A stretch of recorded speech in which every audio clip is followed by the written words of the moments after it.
Hi friends, welcome back to our YouTube channel Manga's Kitchen అండి. అబ్బబ్బబ్బబ్బా, రొయ్యల కూర చేశానండి. సూపర్ అంటే సూపర్ టేస్ట్ వచ్చింది. అసలు నేను అనుకోలేదు ఎంత టేస్ట్ వస్తుంది. ముందుగా మనం రొయ్యలు తెచ్చుకున్నప్పుడు ముఖ్యంగా రొయ్యలకి మధ్యలో ఇలా ఉంటుందండి నల్లగా, అది తీసేసుకోవాలి. కొంతమందికి తెలియక తీయరు, అది తీసేసుకున్న తర్వాత శుభ్రంగా కడుక్కోవాలండి. రొయ్యలు ఇలా తెల్లగా వస్తాయి.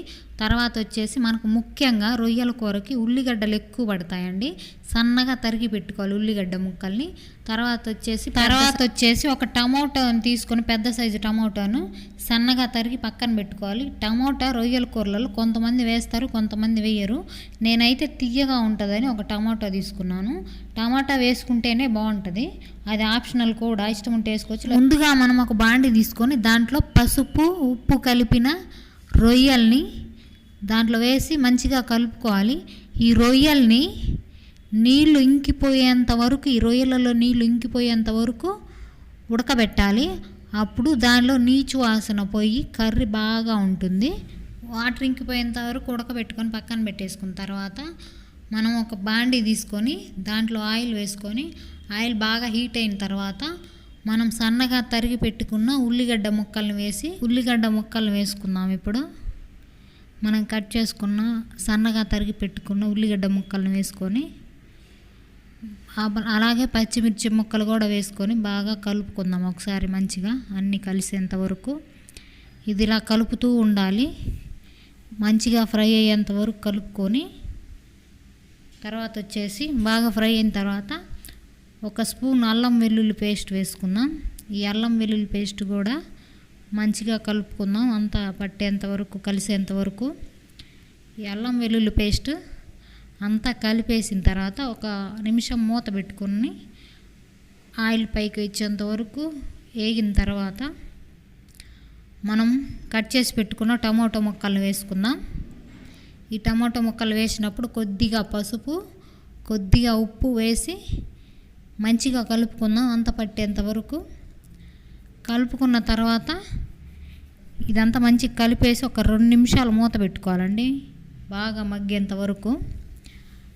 ఈ 2 నిమిషాలు మూత పెట్టుకొని ఆయిల్ పైకి వచ్చేంత వరకు వీటిని ఉడకనిద్దాం.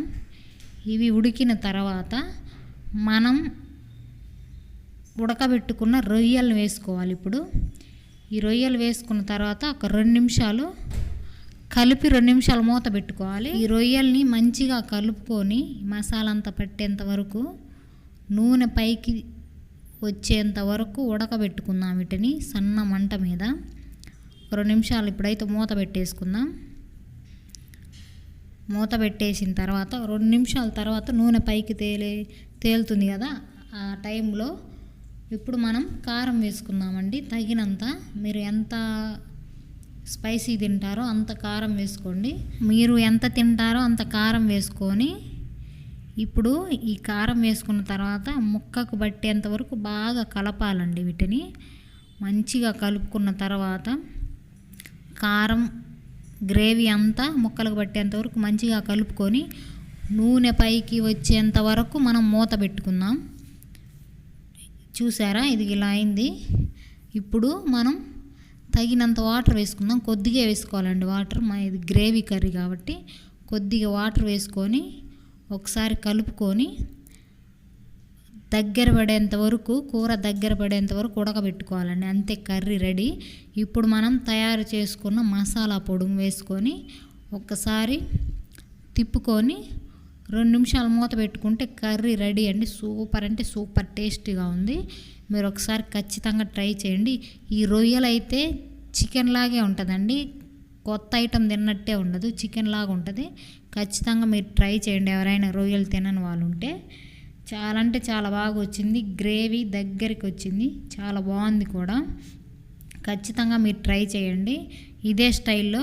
మీరు ఎవరైనా ట్రై చేస్తే, లాస్ట్లో కొత్తిమీర వేసుకున్నాను, మీరు ఎవరైనా ట్రై చేస్తే నాకు కామెంట్ బాక్స్లో కామెంట్ చేయండి. చాలా బాగా వస్తుంది, ఇదే స్టైల్లో ట్రై చేయండి. Please like, share, comment, subscribe my YouTube channel. నేనైతే చాలా కష్టపడి వీడియో అప్లోడ్ చేస్తున్నానండి, మీ సపోర్ట్ నాకు కావాలి.